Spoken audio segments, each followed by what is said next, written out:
శివ శివమూర్తివి గణనాదా నువ్వు శివుని కుమారుడవు గణనాదా శివ శివమూర్తివి గణనాదా నువ్వు శివుని కుమారుడవు గణనాదా గణ గణ గంటల్ల గణనాదా నువ్వు గుణ గుణ రావయ్య గణనాదా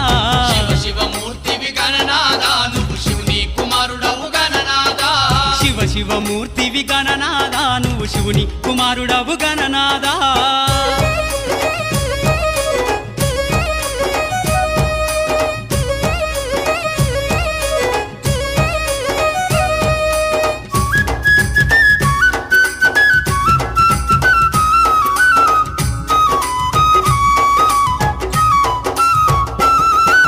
పాలు పండ్లు తెచ్చినాము గణనాదా నీకు పాశ